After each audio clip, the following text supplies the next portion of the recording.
Here we go, people. We're back. Back with a bang. Arsenal Roundabout is back. Big up to the panel. Big up to Kenny. Big up to Miguel. Big up to Jez. Welcome to all of you. Brandon should be joining us, I hope. And do us all a favour, people. Make sure you're following all of these people. Make sure you're going and following Arsenal, the history and more. Make sure you go and follow Kenny Ken on Instagram. Make sure you go and follow Miguel Talks Football, as well as smashing the like button on this and subscribing. We're trying to get to 20k and we're getting there. We're slowly creeping towards it, so let's make sure that we can get there quickly and hit the like and subscribe button. Listen, last night's football, in the last 24 to 48 hours, it has been mad.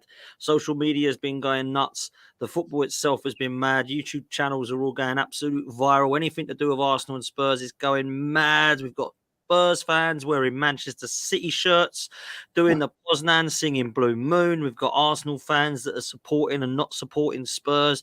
It has been a crazy few hours, and we're going to break it all down. We're going to talk about Spurs. We're going to talk about Arsenal. We're going to talk about Man City. We are going to talk about Pep Guardiola and Mikel Arteta. We're also going to talk about Ange Postecoglou. We're going to talk about Son. Did he miss it on purpose? Did he miss it? Was it a save? We're going to discuss that. There's so much to get into, man. Let me start with Kenny Ken. Bro, it's been a mad few hours. Talk to me about it. Have you soaked it all in? And what have you made of it all, Kenny?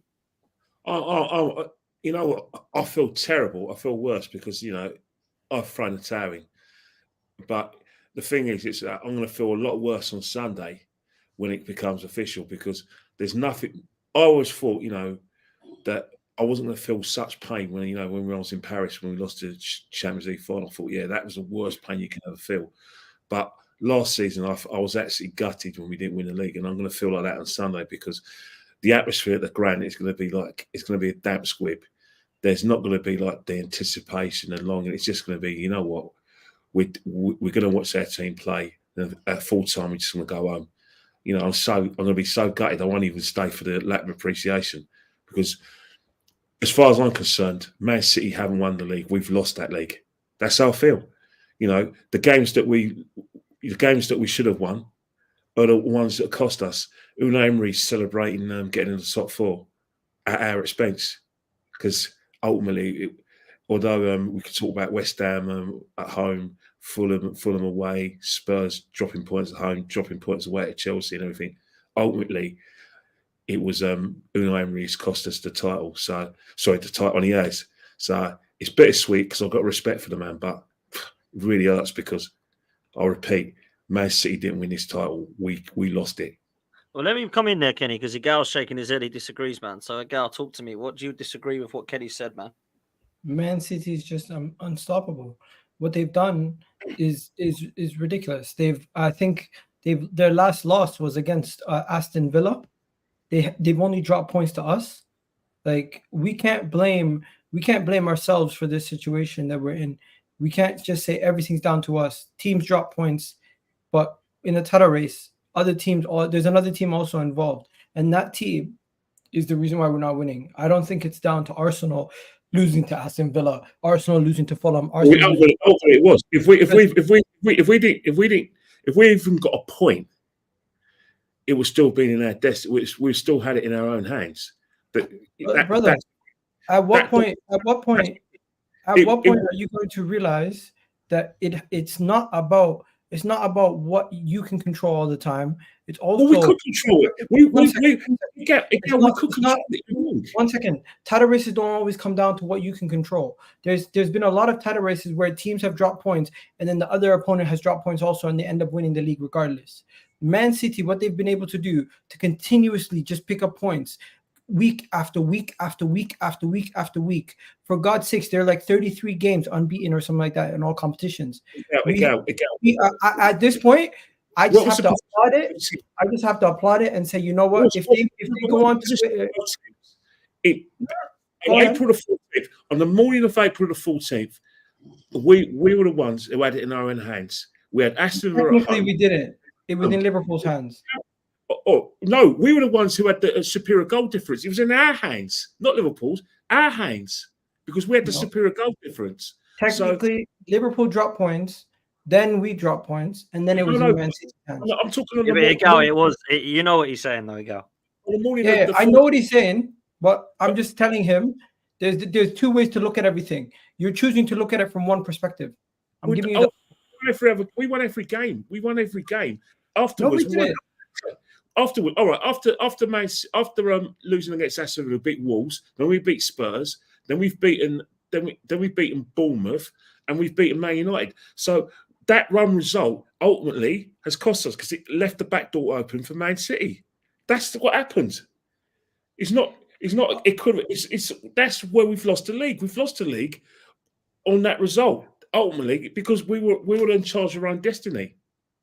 We were the ones who had the goal difference. Kenny, although I don't disagree with you, I'm just simply saying a team that does not lose a single game from December the 6th, that is not normal. And you can't even try to say they do this every year because they don't. Every year from December till the end of the year, there are games where they lose. They haven't lost a single game since December the 6th. You can look at ourselves as much as we want and say, yo, we're doing this, but bro, we have the most points. We have the most goals, right? If I'm not mistaken. Wait, no, we're not anymore. We used to have the most goals. We're second in goals now. We have the best defense. We still have the superior goal difference, but yet we're just facing a team that just do that little bit more better than you. It's not a situation where we can say, oh my God, we threw it away. We bottled it. If we bottled it, we could say we messed up. But when you're this close and it's so neck to neck, we can't look at one game and say that's where we lost it. We can't look at one result and say that's where we lost it. We look at our opponent and say these guys don't want to lose. They don't want to drop points. We can't do anything at this point. Let me ask you now. I can't go back. I can't go back to the Aston Villa game week 37 and say that's where everything fell apart because it didn't. We still kept winning.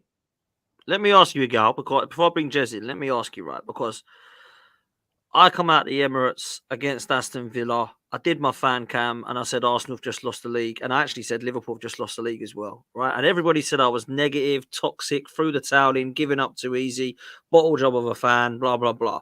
It wasn't because of anything other than what I knew was going to happen. And that was Manchester City winning every single game. And I was told that will not happen, Dan Potts. They will drop points. That's unprecedented. Where were they going to drop points? I never saw it happening. And then I'm here, it's Fulham, it's Wolves, it's Brighton. It must be Tottenham now. No. They're not going to lose to any of those. Yeah, you're negative, see, you don't believe. No. I believed when we were going to Aston Villa that we were going to have an unbelievable chance of winning the league. But I was told that I was toxic, negative. I'll just get out. You just want the manager gone. You just don't believe in the players. Crap. None of that rubbish. I believe that Manchester City are going to win this league because we've just threw it away to Villa. And then yourself and other fans, the fans have given up. They've thrown the white flag. They're all bottle jobs. But we weren't. We were right. We're being real, Gal. We know. Now, listen, we might still win the league. West Ham could do the unthinkable. Football's football.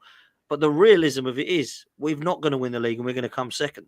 So do you see now why I was losing my head after losing to Villa, Gal? That's what I want to know. No, I think this is a results-based analysis. Based on Dan, the fact that Man City are such a great team that they go on and clean sweep the rest of their games doesn't mean Arsenal bottled it against Aston Villa. Arsenal lost the league to Man City on the final day of the season. We didn't lose it to them game week, whatever, 30-something when we lost the league. They kept winning. It's on us to put pressure on them and for them to see if they buckle. They don't buckle under pressure. You got to give them credit. As much as we can look at it from both perspectives and say Aston Villa game, we can say that. But the honest truth, we lost. We are going to end up losing the game on small margins because they continuously kept winning, and none of those games were close. Go on, Jez. What are you saying, bro? Yeah, I'm sorry, Egal. Respect what you're telling me, but at the end of the day, what you just told me there is that Man City are unbelievable, which they are, and we're not good enough. Now, I question the fact you just said superior goal difference. Our goal difference at the moment is 1. Yeah, we had a bigger goal difference to that. You can't deny the fact that we had it in the palms of our hands. Premier League was there to be taken. I'm not going to, Fulham couldn't get anything out of those games.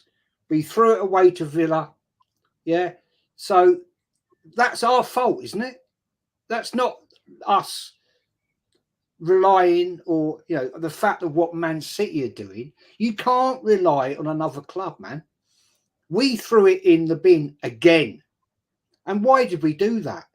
Because you have to question that game. The mentality of the players that day was awful. What did the manager do?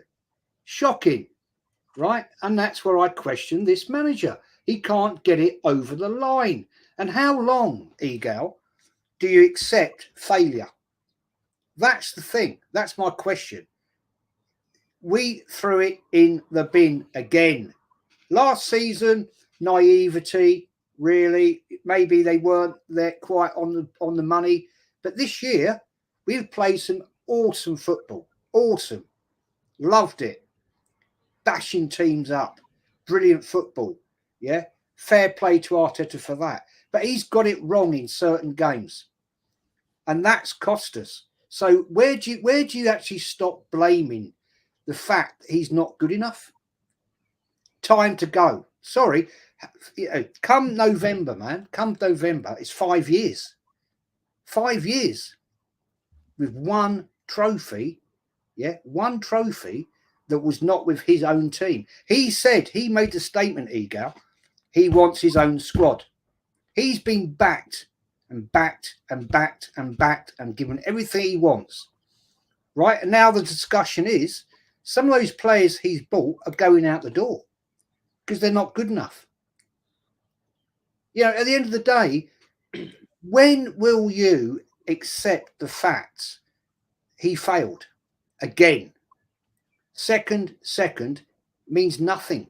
You get nothing you get no trophy, man. And I've had people come to me today, honestly, seriously, I can't believe it. Oh, but we can compete in the Community Shield. Yippee bloody do. Right? Yeah, okay. The Community Shield is not a trophy, it's a shield. Yeah.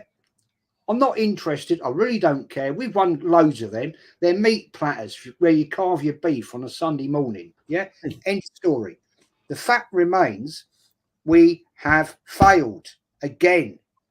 Yeah. And I respect you what you're telling me, but sorry, bro. No. Man City are a very good team. They're not as good as team as they were last year, in my opinion. Right? But we failed again. Egal, I'll let you come back in before me and Kenny come in. Go on, Egal. Okay, let me just make this clear. You are willing to sack a manager who has in a title race with Pep Guardiola and Jurgen Klopp, two managers who are basically Premier League legends at this point, and a team that just this season you've said is not good enough to challenge, is now taking him to the penultimate last game, and you're saying he's not good enough. Have you not for 1 second questioned if the other team is just better and we need to improve our levels, improve the squad, improve the quality of the team, which you have agreed with? The quality of the team is the problem. So in one breath, you're saying that we're not good enough and we need to rip everything down and sack the manager. I think that's in all due respect, Jez, I think that's idiotic. I think it's actually stupid if we try to say rip it all up and sack the manager who took the team to the final last day of the season. I think this team right now, we're at the same stage where Arsene Wenger was before the team went invincible. The team was so good. They did everything until the final day. You can see them being able to get over the hurdle. And God knows what we're going to be capable to do next season. We're going to potentially go and strengthen that attack, strengthen that midfield, strengthen that defense. We competed in the Champions League and in the league at the exact same time, taking Man City to the final day. They needed to win yesterday. They celebrated that more than any other game. Liverpool have taken them to 92 points. Liverpool have taken them to 97 points. This Manchester City team is a juggernaut. They've just won 4 league titles in a row. If you think a manager who's been able to do that and to take them to that level of football, to you seeing one of your best teams, Arsenal, play in years, 2 decades, we haven't seen a team like this. Talk about trophies and everything else, I agree. But at this moment in time, yes, we're going to finish second, but our future is bright. And if you cannot see that this manager and this team has a bright future ahead of them, and you're willing to sacrifice that just for your own personal, what do you call it? I don't even know what to say. Do you have an issue with Arteta? Do you have an issue with the fact that you think he's not a good enough manager? What do you see week in, week out from the manager to tell you he is the problem? Because to me, the players let us down versus what do you call it? Newcastle. The players let us down versus Aston Villa. You can say maybe he can make a little bit of changes here and there, but really and truly, Mikel Arteta and the people in charge of the club have built us back to this level, have gotten us competing to this high standards, and the same standards you're begging for, asking for league titles, asking for challenging for league titles. He's delivering that. He's not delivered the league yet, but he's trying to get to that level. And you're saying, oh, we need to sack him. I asked you for what? Sack the manager for what? For finishing second against one of the best teams in Premier League history who did a treble, and another one who's about to do a friggin' 4P? It doesn't make sense, mate.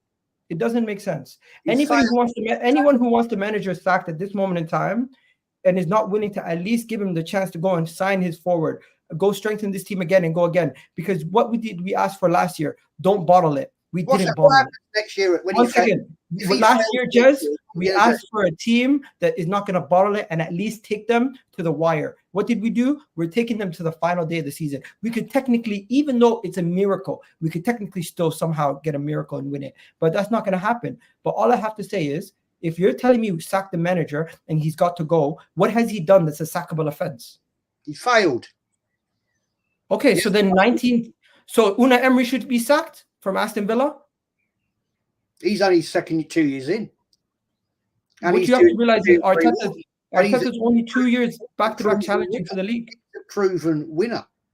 You want to know something? What you deem failure, others deem progress. 4 years, mate. 5 years this Christmas, Arteta's been here, and he's won nothing apart from one FA Cup. He's thrown all the other cups in the bin. 17 trophies he's thrown away. Possible competition. Guess what? That's all irrelevant. How's it irrelevant? It's irrelevant. It's irrelevant. Football doesn't work that way. You can't count every single competition you've been in and say, oh, the manager should have won all these trophies. No, you have no divine right. You have no divine right. He competed in 17 trophies and he hasn't. Guess what? Guess what? Pep Guardiola competed in how many trophies? How many did he win this year? Is he about to only win 2 out of what? 4? So is he failed? Yeah, how many has he won? How many has he won? No, because my point, Jez, your argument doesn't stand across every single level. When you say you have to win every trophy, that's unrealistic. Number one. Number two, when you're judging managers solely on winning, I hear that, and that is the benchmark. You have to eventually get to that level. But you yourself say this team is not good enough. You yourself make fun of the bench. You yourself make fun of some of these players. You yourself say we need a striker, we need this, we need that, we need all these other things. But yet you want to put all the blame and all the criticism on why we've not gone over the line to the manager. I think that's unfair. I think you have to look at the opponent you're facing. You have to look at all circumstances. And I think you're only looking at one criteria to judge one person instead of actually looking at everything fairly. That's it. Look, why do you think we lost this league then, Igal? Why do you think we lost the league, Igal? What do you put it down to? Like what? Well, I'll put it down to one thing.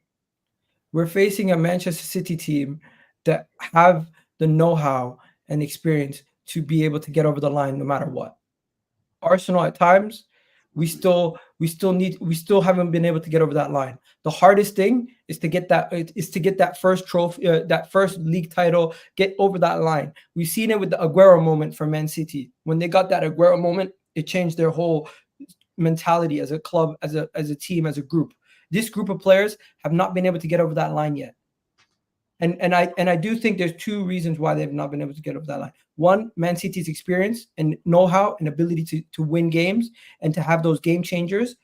That is the second thing. The game changers. How many times did we see Kevin De Bruyne step up, Phil Foden step up, all these other guys step up?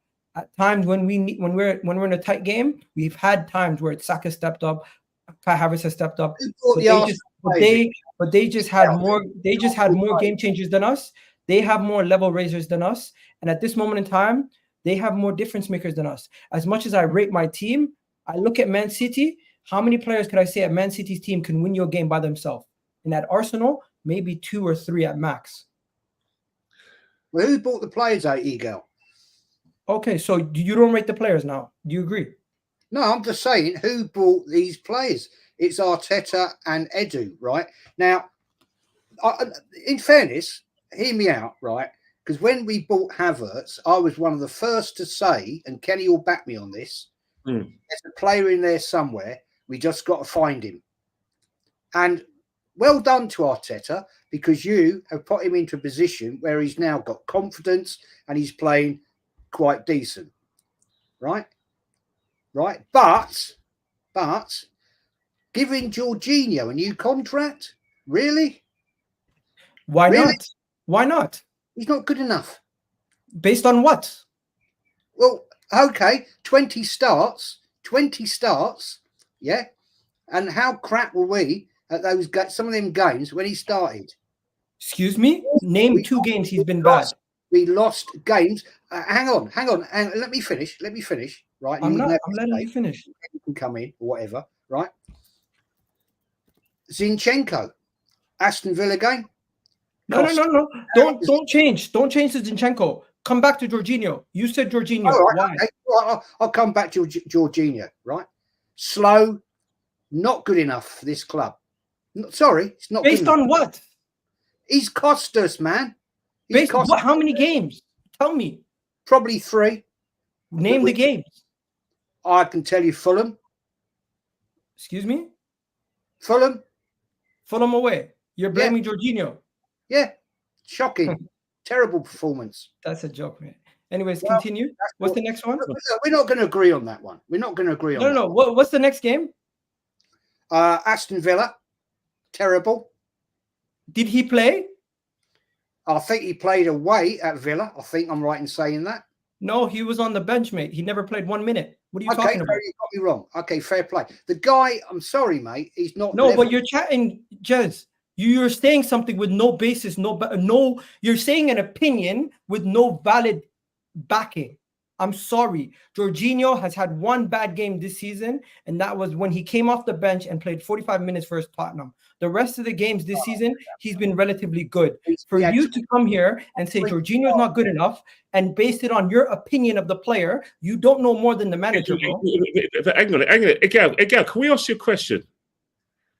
We've basically given up the league this season because we got no choice to, all right? And we're talking about Operation Let's Win It for a league at the 3rd attempt. Now, if you're trying to look for players who are going to take us that next level, in not just to compete for the league, but also challenge all fronts, which is my theme anyway, is Jorginho the way forward? Cool. Surely, let me finish. Hang on here. Let me finish. We play a high intensity game. You agree with me on that? We're at best we play with high intensity, like the midfield that we have at the moment, which is finished this season, is Partey and Declan, where Partey gives Declan the authority to play box to box. Now we need legs in that midfield. Yeah, you've got a player, rightly so, who is horse for courses that if you want to slow the game down in Europe, he's going to be the player that can keep possession, keep it ticking over. All right, hey, give me the ball and I'll give it back to you. Give me the ball, I'll give it back to you. That's fine. But hang on here. You're talking high. We're basically giving a contract to a player who's horse for courses, which is understandable. But what I'm talking about is age. If we're looking for the midfielders, right? I was thinking, hang on here. Surely he's one of the players that we'll move on in order that we have enough money to get the players that we need in that midfield. Because you've got to, realistically, moving forward next season, we're playing this high-intensity game. Is Jorginho going to be the player? Surely, if we play 50 games this season, let me finish, how many games, realistically, can you afford to play Jorginho? A horses for horses guy. I'll answer the question. I'll answer it. Kenny, is Jorginho going to be starting? But I only want. But you. I hear I don't. that. I don't think. I don't think, Georgie. I don't think. I think you guys are complaining. I think you guys are complaining. I think you guys are complaining is baseless, based on the fact that you're complaining about a bench player.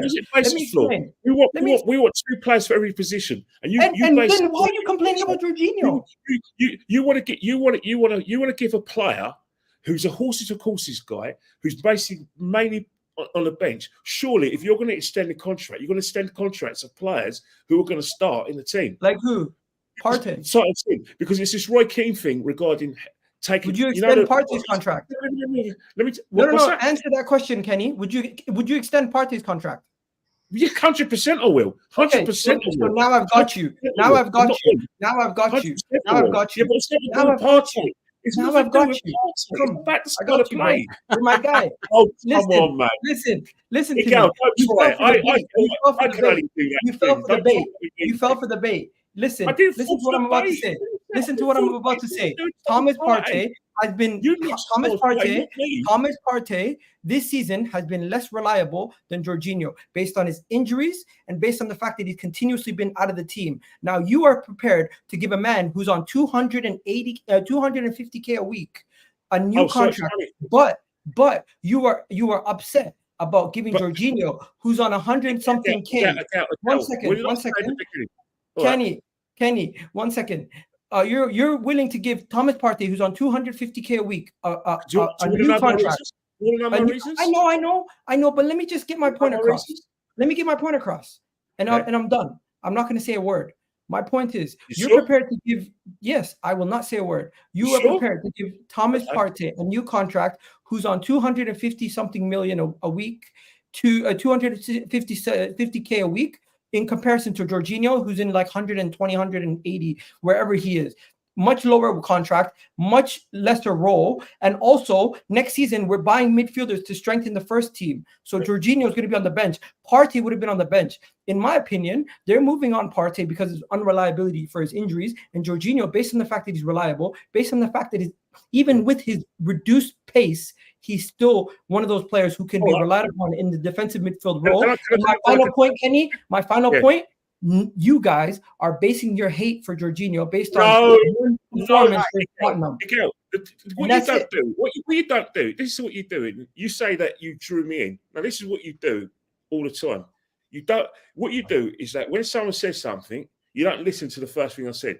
I said that the reason why I was against Jorginho staying was nothing for footballing reasons, because of the way we played. You heard me say we play our best football when we play at a high pace and high intensity, where Declan Rice can, like I said, play box to box. I'll even extend that now, that Odegaard benefits from having Tom playing at high intensity games. So I won't mention Thomas. I'll talk about the high intensity game where Odegaard played his best football when he was able to get closer towards Saka and closer to the front three. That's where we're playing our best football. And with Jorginho in the team, a player who hasn't got the legs, a player that is horse for courses, where you get the ball, you say, right, here you go. I'm going to keep possession, keep it ticking over. So that way, we're controlling the game by not giving away possession. But in terms of trying to hurt the opposition, we play our best football. We're basically one of the midfielders. I'll say Thomas. Keep you happy, I'll say Thomas. I said, right. You know Thomas Partey doesn't have legs right now either. Let me finish. I'm going to say, right, Deckers, you go there and I'll stay. Odegaard, yeah, don't worry about coming back and trying to get the ball back. I'm going to find you. Saka, just stay out there. I'm going to find you, because that's what Thomas was doing when he was playing his best football. And towards the end, when we brought Thomas back into the team, we looked a lot better. Yes, he has got his injury problems, but for the style of play, I'd rather have Thomas there than Jorginho. It's footballing reasons. It's not to do about Thomas. Remember, I don't have allegiance as a player. It's about football. My problem, if I have beef with Mikel Arteta, it's footballing reasons. Remember, I was the one and the only fan that backed Mikel Arteta over Aaron Ramsdale, when all of the fans, probably you included, because I'm going to say probably, I didn't say you included, were all Aaron, please, Aaron, what are you doing to my Aaron? Blondie Aaron. Oh, Aaron, don't leave him out. I was the one who backed Mikel Arteta because for the footballing reasons. It's not about Mikel Arteta personally. It's about footballing reasons. If I don't agree with his footballing reasons, let me finish. If I don't agree with his footballing reasons, then I will say so. My beef with Mikel Arteta is nothing to do with his footballing reasons. My doubts are, can this man get us over the line? Does he have enough experience? Because I say it, even though you don't agree with me, the fact is, last 2 seasons against this juggernaut of a team, which is Man City, we had the title in our own hands. Last season we were on top for 93% of the season, and we couldn't see it through. That was a lot of that you were saying is to do with Man City's experience. I think a lot of that is to do with us not being able to deal with the pressure. This season itself, we had the title in our hands. You don't have to agree with me on it, but on that morning of the April the 14th, we did have the title in our hands. And then going into that game, Man City have beaten Crystal Palace 4-2. Liverpool got Crystal Palace. We've got Aston Villa. Goal difference off the scale. Man City are nowhere near us, neither Liverpool. We go in that game, we win that game. We go on a run, we win the title. That was part of the problem. But there's other problems as well. The Christmas period, we've had to play catch-up football because of the fact that Fulham and West Ham beat us consecutively. That's another reason where we've done fantastic, but we'll always be in a situation where you ask me on your show and on Dan's show, how many points can Arsenal afford to drop? And I said none. Look what's happened. It's interesting, Kenny, because I actually agree with what you just said there in terms of when we asked about points dropped. I'm actually going to shock you a bit. I actually am with a gal with the Jorginho thing, and I'll tell you why. I think Jorginho will be the equivalent of this year's El Neni. I actually do. I think Jorginho will hardly play next season. You need to do some songs. I'm making like Rod Keane there. But I feel like the midfield is actually going to be a position that an area of the team that we really need to look at, right? And strengthen. I don't think if Jorginho is playing more than 10 games next season, something's gone wrong, in my opinion. Like we've got serious injuries or problems there. So I think we need to really revamp that and have surgery in that. But what I want to come to is last night and reel it back in a little bit. And we'll come back to the Arteta stuff in a minute and the Arsenal stuff of this season in a minute. Let's talk about Spurs last night. I'll come to you, Jez. Then I'll come to you, Gal. Jez, I was shocked by what I saw. Not because Tottenham are happy that Arsenal now can't probably win the league. That's not what this is about. What I found bizarre, don't get me wrong, if Tottenham were in the position that we were in, I think most Arsenal fans would probably agree that we don't really want to see him lift the trophy, right? However, I'm not going to be sitting there in a bloody Spurs shirt. Sorry, Man City shirt. I'm not going to be doing watch-alongs in a Man City shirt. I'm not going to be singing Blue Moon. I'm not going to be doing the Poznan. I'm going to be saying, blimey, thank God they didn't win the league, and I move on to the next game. But some of these Tottenham fans are absolutely insane. I've never seen anything like it. Not all of them. But there are a certain fan base that really never really cease to amaze me. Their successful season has ended by losing a game of football. And I can't really get my head around it. Now, I saw yourself and Lee and Kenny and Northside having a little bit of a debate about how you don't think it's right that Arsenal should be supporting Tottenham, blah, blah, blah. I agree. No Arsenal fan should be sitting in a Spurs shirt and a scarf on their sofa going, come on, Spurs. Absolutely. But most Arsenal fans wanted Tottenham to win that game, right? Or at least draw that game so that we could have a chance of winning the league. That's where I was at. Some people think that's wrong. I'm not supporting Spurs, cheering them on. Go on. None of that rubbish. But that's what I'm going to come to, because this debate for the last 24 hours has been absolutely mad. It's been emotional. It's been crazy to keep up with. So where are you at with this fan base, Arsenal fans and Spurs fans last night? Like, what was you feeling? Because there was a lot of madness going on, bro. Well, mate, let's just put it right. There's no longer a North London derby. You know, we might as well knock down the Emirates and become Arsenal Hotspur. Seriously. I mean, I'm sorry, but seeing people on various channels our shield with the chicken on a ball. Disgrace. Now, I'll put it out there right now. I wanted Spurs to beat Man City. Of course I did. But never in a million years would I support Spurs. Never, ever, ever, ever. It goes against the grain. Never going to happen, right? It's just not in my DNA. Yeah, I wanted maybe Spurs to do us a favour. It didn't happen, right? So we go again. Will West Ham do us a favour? No. They're not going to win up at the Etihad. No chance.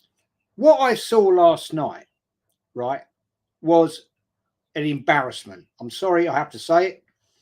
People, Arsenal fans, twerking.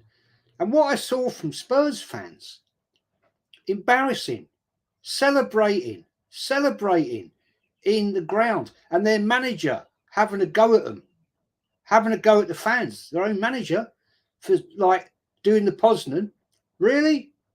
What has happened to the levels of these football clubs?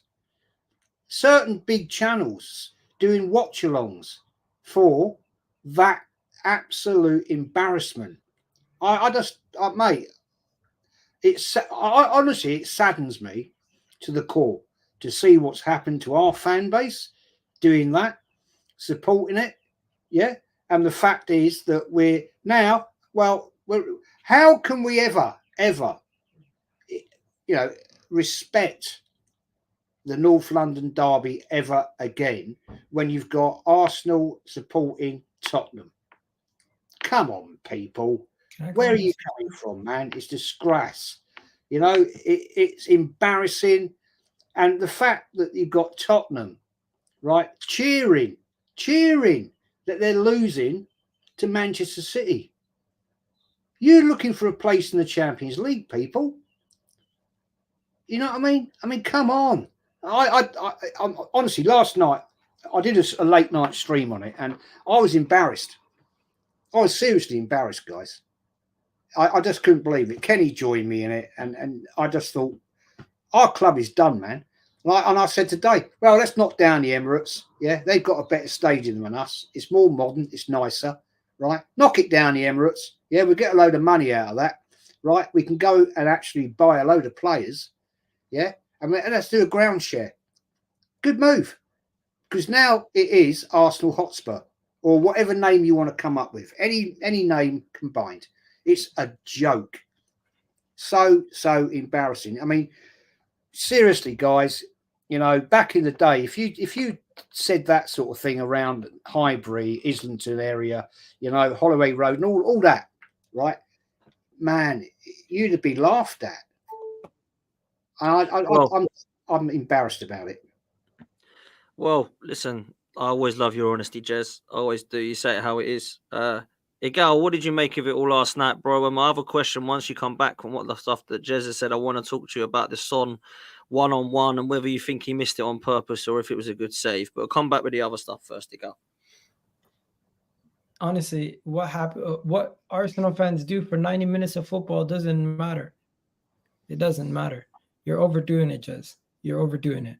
Because at the end of the day, my love for my club means more to me than any rivalry. I want my team to win the league. What means more to me? 90 minutes where they get 3 points, 1 point, seeing them get 1 or 3 points, stopping Man City, because that's the end goal. The goal is to stop Man City. So if it means Tottenham are the team that can somehow make Man City drop points, so be it. And if you want to win the league, you would rather... You were never born in Islington, so you don't know it. Doesn't matter. No, the rivalry. It doesn't happen, man. It's not in your DNA to support Tottenham. Okay. I wasn't born in Islington, so be it. No, you weren't, so you don't get it. I wasn't. I was born in Toronto, Canada, and I don't understand it as much as you do. But at the end of the day, as an Arsenal fan, I want what's best for Arsenal. I don't give a shit about rivalry when it comes to us winning a league title over one game performance for our Spurs. Who really gives a shit about Tottenham getting 1 point or 3 points in comparison to us winning a league title? To me, you're an embarrassment to want your opponent, your rival to lose a game if it means you're going to win the league title. If the exact same, I said I wanted Spurs to win, but I wouldn't support them. That's what I said. You okay, it's happened, it's done. I'm not going to even get angry about it. But if you had a choice, Spurs win one football game and your team win a league title, you're really saying it doesn't make sense. You talk about standards. That's loser mentality right there. You would rather lose a trophy because you don't want your opponents to your rivals to get one win. That's ridiculous. I didn't say that. You know I just how dumb said that I sounds. want the Spurs to win, but I would never support them. That's what I said. Listen to what I'm saying, mate. I said I would never support Spurs. It's because nobody's saying support Spurs. Nobody's saying support Spurs. Support Man City dropping points. How about that? Of course, I wanted them to drop points. Of course, okay. I wanted Arsenal to win the league. Of course, that's what we're talking about. You've got it all confused. No, I haven't. I'm not sitting here wearing a Tottenham shirt. I'm not sitting here cheering on Tottenham. I'm not sitting here posting pictures of madness. I'm simply just saying you are confused, mate. Because one game, your hate for Tottenham cannot mean more to you than your hate for your love for your club. You've got life confused, bro. I don't care what anybody says to me in the chat. You guys, the real is if your hatred for a rival club means more to you than your club winning silverware, you have a problem.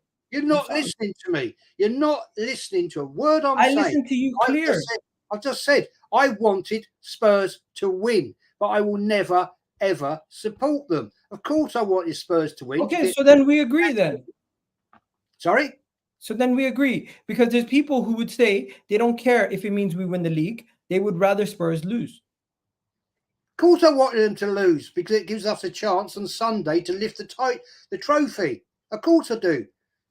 But at the end of the day, fella, you don't get it. It's, I can't sit here in all honesty and say, I'm going to support Spurs. No, it's not. Nobody's telling you to support Spurs. Stop going back to some rhetoric that doesn't matter.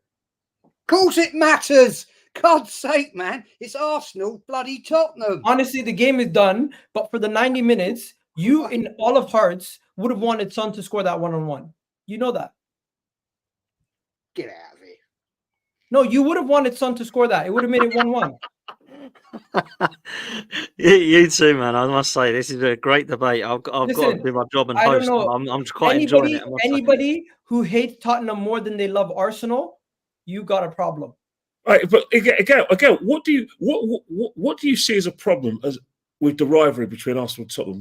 Why is it a problem? No. It's not about the rivalry. It's about the league title. Fuck the rivalry. Yeah, but it's about the league title. All right. Question I had to ask you, right? All those guys, I didn't see you twerk for Tottenham. I spoke to you on the phone the other day. Remember? I know. And the exact topic. You were desperate. You were desperate to get me to. We basically had. You tried to get me in checkmate, and I refused to go to checkmate with you on the phone. Theoretically, I wasn't going to back down. You weren't going to back down. It wasn't even like a draw. It was just like a no contest. And my view is, I'm sorry, I hate Tottenham. I'm a North London boy, born and thing. Now that doesn't mean I know a lot of people who are from other areas in South London, East London, or even places in Kent or Toronto, Canada, who understands the rivalry. I thought they did. I'm not saying you don't understand rivalry, but when people like me and myself and Jez are saying you can't wear a Tottenham shirt, you can't twerk for Spurs, you can't do a watch along saying please Spurs, or you've got that anus who lives in Hammersmith called Piers Morgan, who made a name out of himself because of the pandemic when he's the biggest pandemic going. I'm not having Arsenal fans wearing Spurs shirts. I'm not having Arsenal fans on their avatar, talking about Spurs. I'm not having Arsenal fans is singing that wretched song North London Forever. Now changed it to North London Together. I'm not having it. You're either Arsenal or you're Spurs. You can't be one another. Listen, I don't agree with all of that. Let me finish. What happens when we play Spurs, North London Derby? I'm going to remember all of you guys who had your Tottenham shirts on and twerking and doing your watch-alongs. How are you going to say, what do you think of Tottenham? You can't do it now. What about when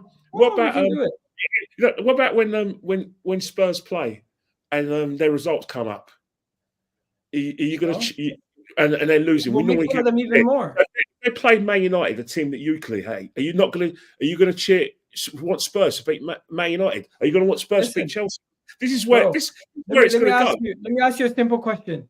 If a league title campaign came down to Spurs beating what do you call it, Man City on the final day of the season, and I need to win the league, I care more about the league title than a rival.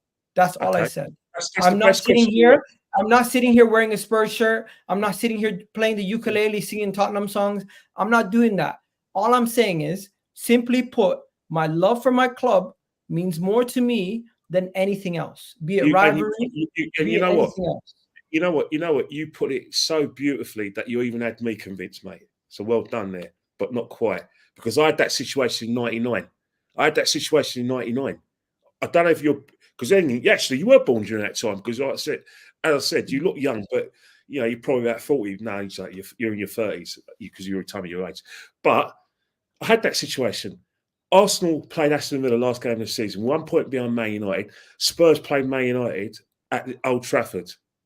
All right? And people asked me, Ken, what do you want? I said, look, I hate Tottenham. I've done all we can. We've done all we can. If I'm going to rely on that, know full well that they're not going to shift a leg and that their fans are going to cheer Man United goals, then I'm in deep shit. Because that would tell me that we didn't do our job properly, and we didn't, because a few days before we lost against Leeds United. So that is my view. You don't twerk for Spurs if you're an Arsenal fan, and if you want to do it privately, then go ahead. But to go and try and get other people to do it by Piers Morgan thinks, oh, I'm leader of the fan base, so I'm a rich guy who's pretending to get down and dirty with all these working class football fans and singing songs in my posh accent. No, Piers, go do one. Or an Arsenal channel, having a watch along for Tottenham. No, it's wrong. It is morally wrong. This is a rivalry. Listen. There's nothing wrong with what you're saying. I agree with you on that part. I'm just talking about the actual getting the 3 points. That's all I'm talking about. I'm not talking about all the other showing. Everything else, I hear you. That was what I had a problem with. That's what I had a problem. I hear that. I had a problem with that. Yes, I get that. I'm not sitting here saying anyone should be wearing Spurs shirts and doing all this other stuff. No, but when Son is through on goal and he can equalize it to make 1-on-1, you should want him to score. Or you miss out on purpose, Miguel. You miss out on purpose. I think he did. I think he shot it straight at the keeper, but at the same time, it looks like when you look at it, it looks like Ortega made a great save. If Ederson stayed on, would he? In one breath, he shot it straight at the keeper. In another breath, it looks like the goalkeeper made an amazing save. So I can only sit here and say those Spurs players, they did not look like they were throwing the game, but there was 2 incidents that made me think, you know what, they're not taking it as serious. When Romero didn't take Foden out to get the ball, and he let him pass across the whole pitch for the opening goal, and the second one was the 1-on-1. Son is one of the best finishers in the world. He usually he's out of form though. Son's out of form though. I know, but usually he would pick a corner and he would just put it in that corner. This was not. This was intentional. What about Kulusevski? What about that save? Kulusevski was a yard out and he still missed twice. I think Kulusevski actually was trying. I think Kulusevski is the undercover Arsenal fan. Yeah, so Kulusevski didn't read the script. Kulusevski was their best player. Kulusevski was one of their best players. Yeah, Maddison was trying yesterday, wasn't he? Madison was dog shit, bro. All right, he was poor, but he tried. Sarr was better than him. Listen, what about you know what this tells me? You know what this tells me? You watched that game with emotion. You were into it. You were seriously drawn. No, you got no proof of that. No, based on how you recollect everything. Because I'm a football man. You've known me for about 4 years. You know that I could tell you about a football match that happened 40 years ago. You could know. You've known me for 5 years. You know. Listen, I need to tell everyone in the chat, grow up. get a pair of balls, because if you don't know, get to know. Aston Villa needed to get a result against Arsenal for Man City to win the league. Other teams, it's not that you're depending on other teams. It's quite normal where other teams look at other teams' results and say, hopefully they can do us a favor. It's very common. For you guys to sit here and say, oh, it's not normal to depend on other teams to win the league. It happens every year. It happens all the time. How many times were we in title races where teams fell off? Because and you know what? We don't sit there and say, oh, guess what? We needed their hand to win the league, so it's not valid because we needed somebody else to help us. No, you win the league and you say, you know what? We were the best team because the other team dropped points. And this team thank you. Now, Man City fans are thanking Aston Villa for this league title slightly because they're looking at the Aston Villa game and they're saying to themselves, oh, if Aston Villa didn't pick up points versus Arsenal, I don't know when Arsenal were going to pick out drop points. Same way where we're begging for somebody to take points off City. Miguel, let me just come in because I've got a friend who wants to say hello and pick up on some points. Yeah. Big up Martin. Big up Martin. Hi, Miguel. What's good, Martin? Come on, even you don't really think some missed on purpose, do you? Come on, bro. Come on. He is one of the best finishers. Ortega made a great save, but really and truly, 9 times out of 10, he doesn't shoot straight at the player. He would pick a corner. That's the facts. Oh, come on, you be giving me the moon landing conspiracy next. Come on, Miguel. That was the best Spurs have played in weeks. Angie even went to the point where he completely changed his tactics for the first time all season. I'm not saying their players were throwing it. I'm saying in certain situations they knew the consequence. No, yeah, of course they did. Of course they did. But to be honest with you, I thought Spurs were the better team first half. By far the better team first half. They were. And then, but what Spurs didn't do was take their chances in the first half. And then City just grew into the game. I thought at 0-0, if we could get to half time at 0-0, I thought we'd win the game. Because I knew we'd get chances. I thought the miss was scandalous. But my question to you is, do you feel like Arsenal lost the league versus Villa, or do you think you won it with all the games you've won on the spin? Because we were having this argument 2 minutes ago. Bit of both. Said this ages ago. I think when we came back in December from the Club World Cup, we were expecting to be probably 6, 7, 8 points behind. And we came back to yourselves and Liverpool dropped the ball at that time because City, honestly, a lot of the talk in the City fan base was we've no chance when we come back from the Club World Cup. And we came back, and I think we were like, that was the time when you got beat by Villa at Fulham, and I think Liverpool dropped somewhere as well at that point as well. And we came back, and the thing is, Igal, if you show any kind of opening to City, they will take it. And that's what we did. We took it. So it's a bit of both, because like from there on in, we went on this 33-game unbeaten run. So it's more about, because listen, Arsenal have been fantastic. I've said this, you have took us the exact same way Liverpool took us. So that's credit. You've absolutely took us to the line. We've had to go on a 9 straight win to win this title. So it is credit. It's just the sad thing is you're up against Pep Guardiola. That's the problem. Pep Guardiola is a man machine. He just doesn't stop. I don't know how he does it. Even we've been shocked because you come off the back of a treble, and we're going into this. Listen, this will all end when Pep leaves. I'm not silly. Of course it will, and that's why fans want Pep to go. But you're not far away. You're a top striker and maybe, top midfielder away from probably, getting the league. Let me ask you this. As a rival, do you think Arteta should even have any questions over his job? No, not at the minute. Next season, if he doesn't, then I think there's a conversation. But what you've got to learn to do, for me, this is just me and it's just my opinion, is you've got to... Winning breeds confidence. So go as deep as you can in every competition. And I don't know whether you do that, whether you get a bigger squad or whatever you do, but that's what gets us. We go through the line because that's why Pep takes every single cup or competition so serious. Yep. So That's what we've been serious. guilty of, Martin. We've been throwing domestic cups in the bin too easily for me in the last few years, and I think that needs to change next season for me. But listen, man, like it's interesting to get your opinions. Just before we go to some super chats and close, Martin, I wanted to ask you about your thoughts of the Arsenal fan base and the Spurs fan base and everything that was going on the last night. We've been debating it for a while, so I'm not going to go into it again with us lot. I want to go on, Iga. I'm gonna have to go, but I'm just gonna say this. Yeah. Maybe on the next stream, when the season's over, we can have a conversation about us doing the Invincibles next season.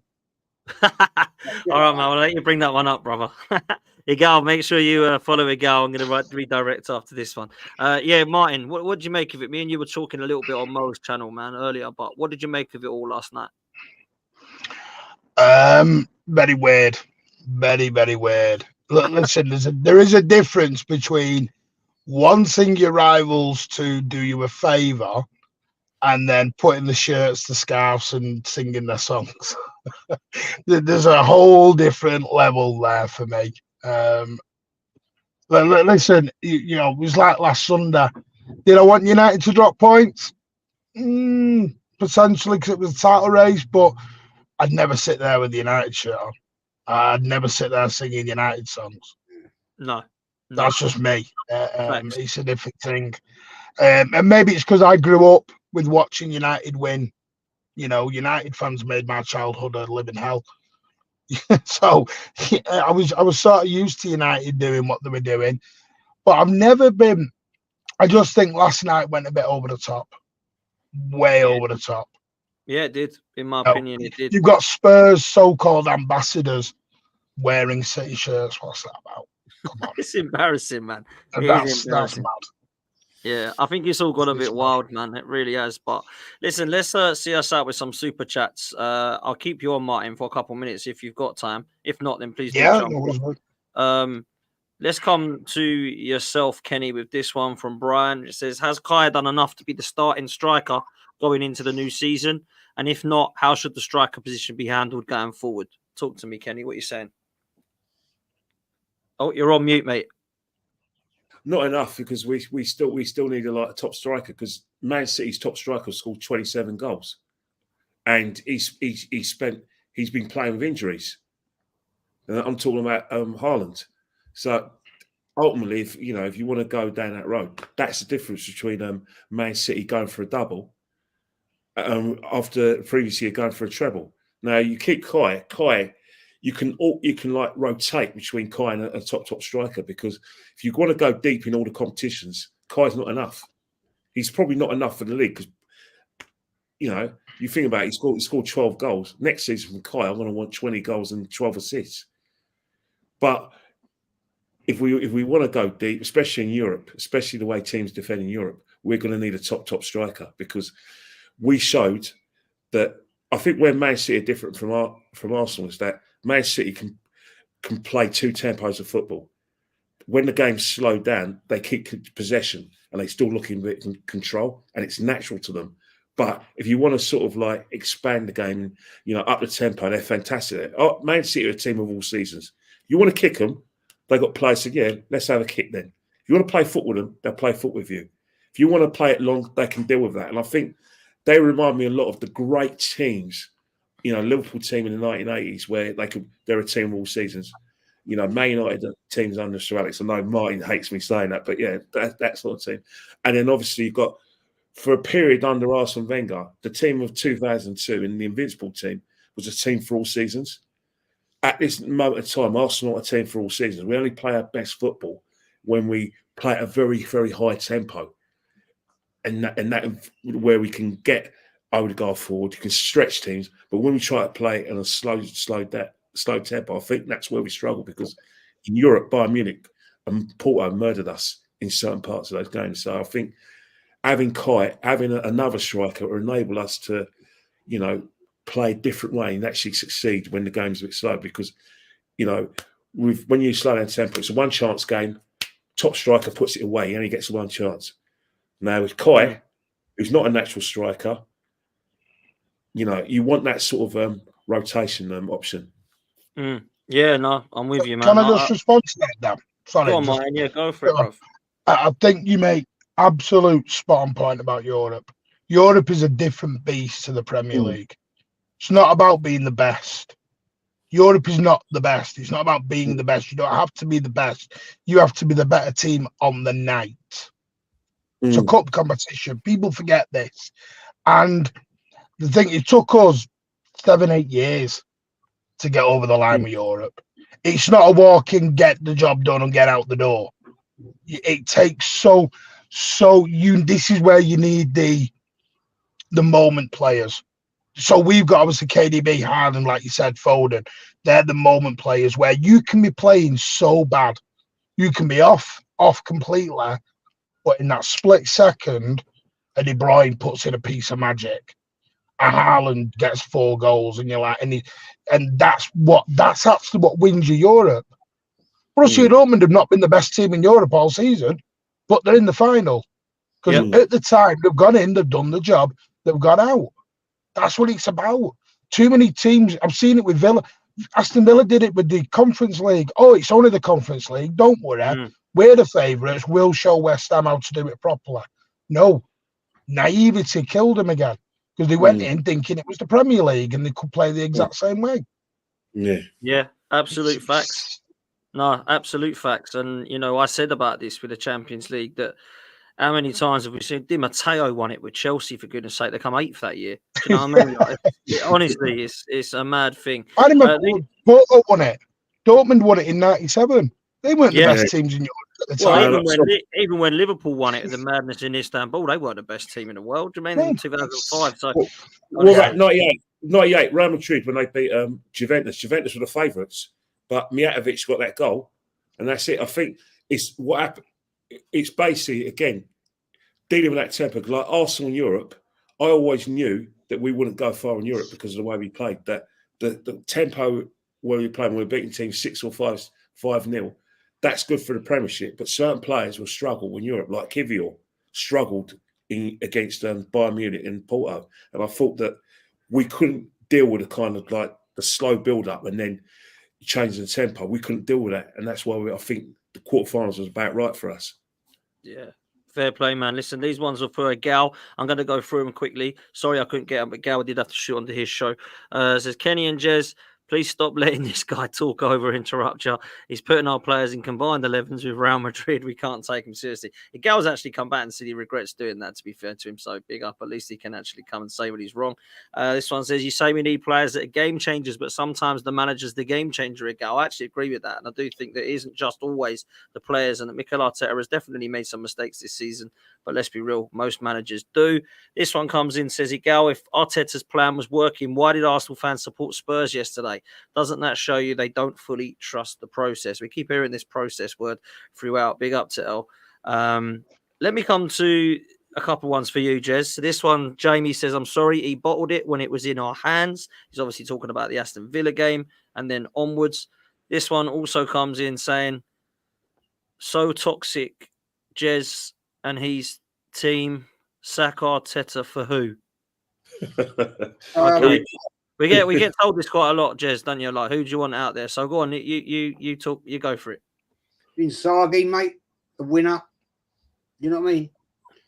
I look, it's not a personal thing against Arteta, but I'm sat here nearly come November, December. It's going to be 5 years. 5 years. And we've won nothing apart from his first season, the FA Cup. I'll give him credence for that. Yeah, okay, fair play, did it. But let's look at the facts of that FA Cup, shall we? Right? Quarter-final, Sheffield United, 2 goals disallowed. Right? We then played in the semis a very poor Man City. That we then joined the final behind closed doors, yeah, against Chelsea, who lost one of their best players in that game. They were poor.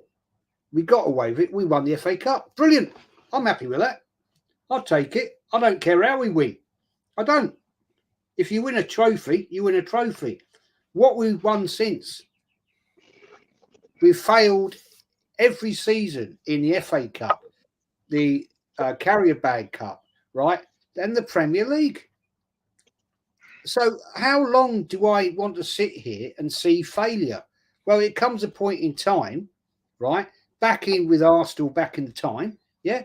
If the managers didn't achieve, they were gone, moved on. That was it. You know, let's be fair. A lot of people in the chat won't know this, but, you know, Bertie Mee, first double winner for Arsenal, won our first European trophy, yeah? Went on, 72, lost the FA Cup against a very good Leeds United team, right? 74, sacked, gone, bye. You aren't winning. Move on, right? Terry Neal comes in, right? Wasn't great in the league, yeah? 3 consecutive FA Cup finals, right? We won 1. Lost to Ipswich, beat Man United, lost to West Ham, Division 2 as well at the time. Sacked. Massive load of people go up to Islington Town Hall to get him out. And it moves on, and it moves on. How long? All I'm saying is, how long do we accept failure? Because I've seen what he's done, Arteta. He's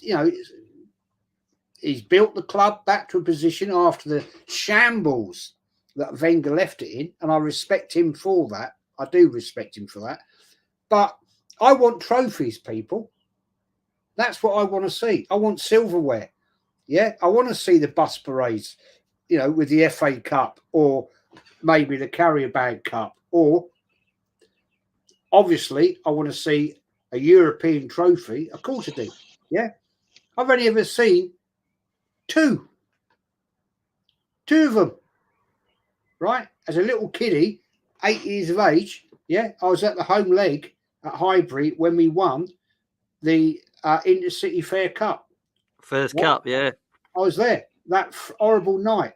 It was foggy, it was horrible, and I was there with my granddad, and I saw him win it. Right? I want more of that. I want more of that. We're shit in Europe, right? We are bad. But all I'm trying to say here is this. Arteta, thank you for the journey. You've done well. I'm not convinced you're ever going to win us anything. Okay. Well, listen, that's your honest opinion. A lot of people have said they disagree. Some people say they agree. It's just the way it is. And there's a lot of people that have their right to that opinion. Big up to Chuck says there are fans that cherish the hatred and of the rivals and don't care about the club winning the league. I don't care if we cheat. I want my club to win the league and the Champions League. Big up, man. It's all about trophies. And this is the dream. The Champions League is a massive dream as well. The league is absolutely, because it's been 20 years. But we ain't won a European trophy for over 30. But actually, when we last won, it was Cup winners and Fairs Cup. We've never even won a Europa League or a UEFA or anything like that, let alone the Champions League. So let's be real. That's what we want, 100%. Last super chat of the night is for me. Big up to Marco. Says, so Dan, what's your position moving forward? I haven't heard a clear opinion from you on Arteta. Do you keep him for next season? So my opinion's always been quite clear. I've got to be convinced that this guy can get us across the line. Now, when I look at the facts of it, at the moment it suggests that he can't. You either pull the plug now and go and get somebody in that you think can get us across the line. But if I do not see a manager out there that I think can or that is available, I don't see the point of pulling the plug. And I've always said that. Whether you think I like him, hate him, love him, I don't hate Arteta. I don't know the geezer. Yeah, I don't love Arteta. I don't know the geezer. I've always had support for whoever manages the club. But I support Arsenal, not Arteta or Arsene Wenger or Unai Emery or Freddie Ljungberg. I support Arsenal. So if I think a manager is good for the club, I'll keep him. If I think he's terrible, I'd say I want him gone. Where I'm at right now is I said he needed to win something this season, otherwise there'd be question marks. And the only reason that there would not be question marks is if there was context as to why we haven't won one of the major honours. The context is we've gone to the last day of the season against Manchester City and we've given them sleepless nights. I didn't think we'd do that, if I'm honest, under Mikel Arteta, but we have. When it comes to the European competition, I was a little bit disappointed against Bayern Munich, but I kind of wasn't mad because I understood that they're a good side and they're a team that almost beat Real Madrid. Where I'm disappointed with Mikel Arteta this season isn't because we chucked it away the league and chucked it away the Champions League. It's because domestic cups, he disrespected them yet again for a 4th year in a row after winning one of them. And that is a frustrating thing with him. We cannot do that. Because we might have got unlucky against Liverpool and not put the ball in the back of the net, whatever you want to call it. But against West Ham, we were a disgrace. To make all them changes, it was poor for me to chuck that away. Now, people might say, oh, what? So if you get the Carabao Cup, you're going to keep him and think he's brilliant. That's not what I'm saying. He's won something. When you win a trophy, you save your job. You keep going. And that's what he's got to do. He's got to get across the line. So if he doesn't win nothing, I'm with Martin, next season, I don't think anyone can sit there and have conversations about him potentially being replaced and go mad and start losing their heads. Because how long do we keep going? And how long do we keep using that Pep Guardiola is too good so no one can beat him? Because this season, as far as I'm concerned, Martin, you ain't won all 4 trophies. You can only win 2 of them. So it ain't Pep Guardiola wins all 4 every year. There's a chance for us to actually knock Manchester City out. And that's what we've got to work out next season. And Martin's right. We're not miles and miles away from this league title, in my opinion. I don't think we are. I think if we got a number 9 and a left 8, I think our first 11 is bloody good. In fact, I think it's terrific. It's a weird one, Dan. Because it depends how you react next season. Because I'm going to be really intrigued how Arsenal react. But the reason I say that is going toe-to-toe with Pep can take it out here. We've seen it with Liverpool. Liverpool go for 2 years, and then the 3rd year they just go. They disappear down the 4th. Now, I'm not saying you're going to do that. I'm just saying because going up against Pep, it's a real weird situation because until Pep leaves, Pep is the X factor here. Yeah, but you won titles. But Martin, you won titles with Pellegrini and Mancini. And Mancini. Yeah. I think the point you made about going toe to toe, the reason why Liverpool couldn't go toe to toe you the season after was because Liverpool, when they got 97 points, you got 98 points. They won the Champions League, so they were deep into the Champions League. The year they went, that's a good point. Yeah, and the year they went toe to toe with you in 2022, they won the FA Cup and the League Cup penalties against Chelsea, and they got to the Champions League final. So I think challenging all fronts obviously was knackering for them because I don't think they had and they had Mane as well. But I still think it's the way to go if you do want to sort of like challenge this Man City side on a regular basis. I think the summer's going to be really intriguing. Because I'll be honest with you, from what I've heard, it's more likely Bruno's going to come to us because of the release clause and when it's due. We can go.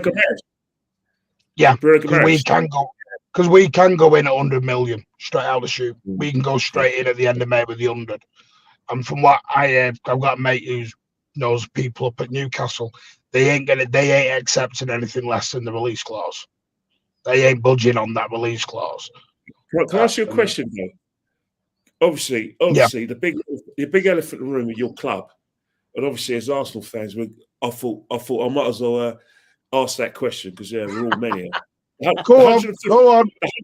I'm not slagging you off, but my point about Mikel Arteta is you got the hearing for the 150 charges.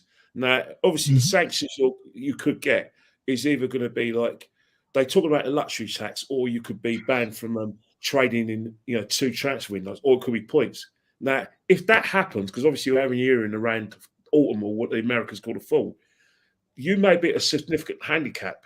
What I'm saying about Mikel Arteta now, if City do get those sanctions, and they may not, because they could be innocent for all those charges, but if there is some sort of punitive sanctions, i.e. in terms of points, if he can't win the league next season with the prospect of you having some sort of embargo, transfer embargo, or points, then when is he going to win the league?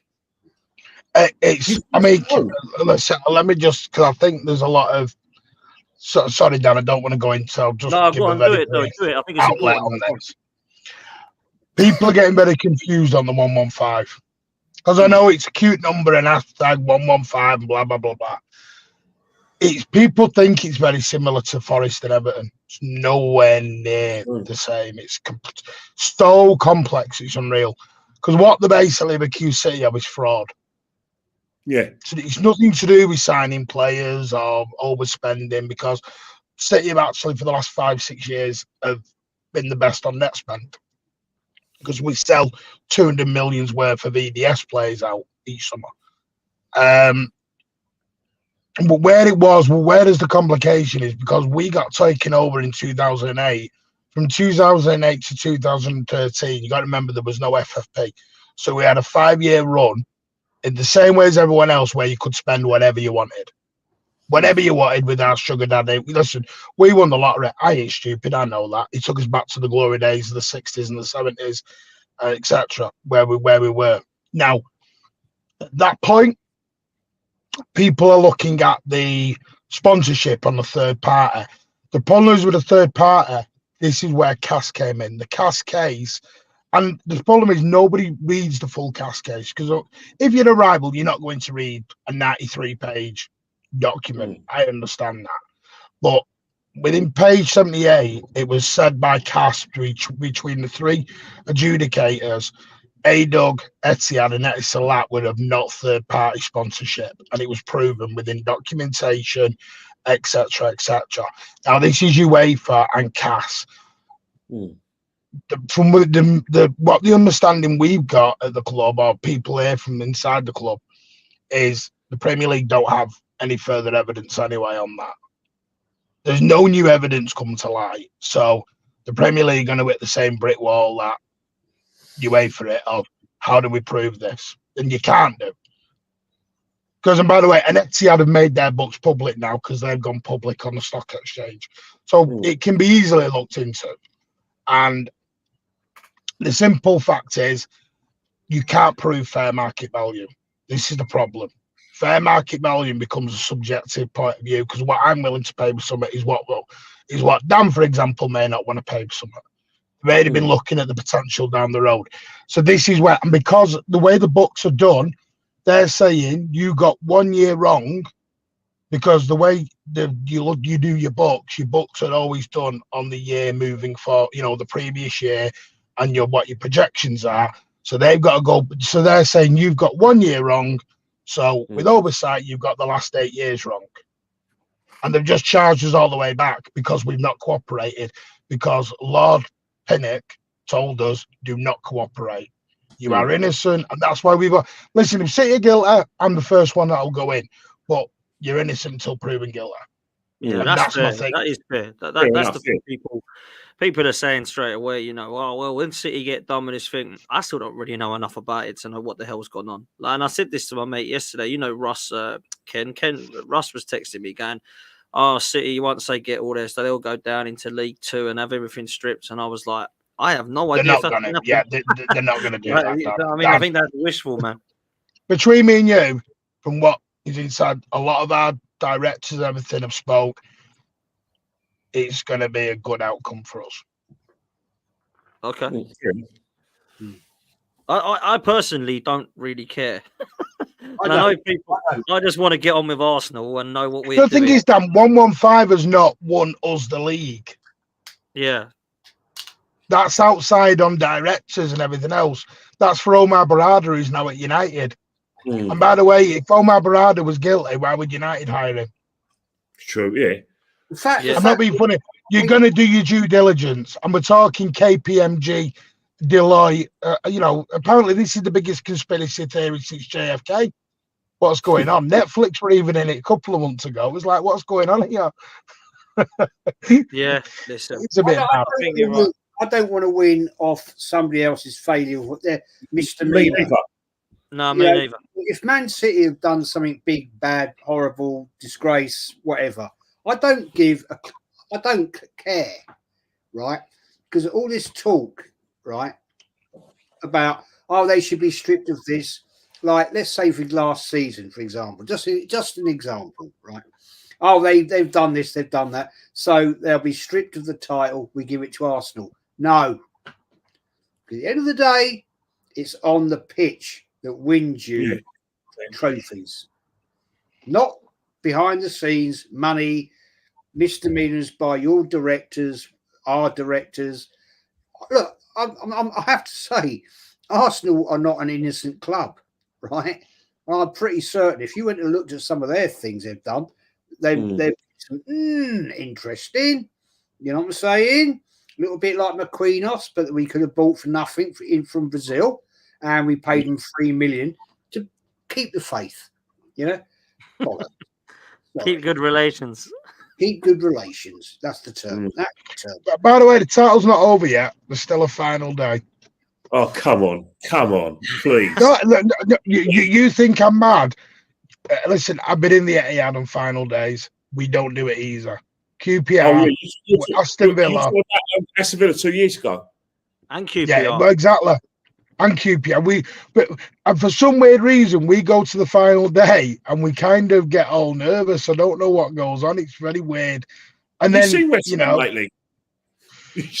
Yeah, I don't think Moyes' comment about City's academy had beat us right now. I don't think that was the greatest comment to come out with. But, listen, yes, of course we're favourites, and I'd say we're 95% there. But, you know, I've seen enough of City to know if anyone can muck it up, it can be us sometimes. I'm not seeing it. You're not seeing it, bro. I'm not seeing that at all. Sorry, man. West Ham have left the country, mate. They're all no true. No, yeah, no, I do get it. I'm just saying we said all this about Aston Villa, and then they went 2-0 up, and we all went, "Oops, right, okay." Who was their manager? Stephen Gerrard's their manager, wasn't he? Stephen Gerrard's their manager. Was it Stephen Gerrard? Yeah. It was. But you know, Coutinho scored, and then we all went. I know it's love nothing more for West Ham to pick up points, but I don't think they're getting anything, if I'm honest. I think we'll comfortably beat Everton, and I think City will comfortably beat West Ham, and that'll be it. That's what I honestly think will happen. And I've said it earlier on the show. That is why I lost my head when we lost to Aston Villa, not last night. I've got something for Martin. Bruno Fernandes is started for Man United, so he'd be all right to stop you from winning the cup final. That's going to be an easy cup final. Let me tell you that now. Martin's say Bruno Fernandes, come on. You're not listen, the only thing that's a leveler for the cup final is because it's a derby, but I'd put my mortgage on us smashing that lot. Yeah, that'll be easy. That'll be. We should. Even though it is a home game for them, it is a home game for Man United down at Wembley. Race back to London. That's London. There's a few City fans in London. We'll race you back to London. That used to be our second home, mate. Wembley for Arsenal. No more. Oh, it is for us now. It's known as the Etihad of the South now with us. Yeah, it will be now. It will be now. Listen, I think we've been 22 times in 10 years. I think we've been. You had a Community Shield, Martin, this season. We had a Community Shield this season, Martin? Yep. We actually beat you, but yeah, that was only a penalty stuff. But it's not classed as a win, though. It's not classed as a win on the FIFA website. Behave with your trophy. Charity. What's it called? Not charity. Community Shield. What's it called? Football. Little wins. Football aid. No, what do they call that program? Yes, you put your lab on that, don't you? Soccer aid. Glorified soccer aid. That's what they call that. Community Shield thing. Anyway, listen, let's get out of here, people. Got some football on TV. Martin, thanks so much for coming on, my bro. No worries, mate. I'll see you Friday. Yeah, man. See you Friday. Make sure you go follow Mancunian Way and Martin. Brilliant Man City fan, brilliant Man City content. Make sure you're following Kenny Ken and, of course, Jez on Arsenal, the history and more. We'll see you next time. Take it easy. Thank you all for your super chats, and we will see you probably tomorrow. And, we'll see you then. Up the Arsenal. Latest, people. Take care, all.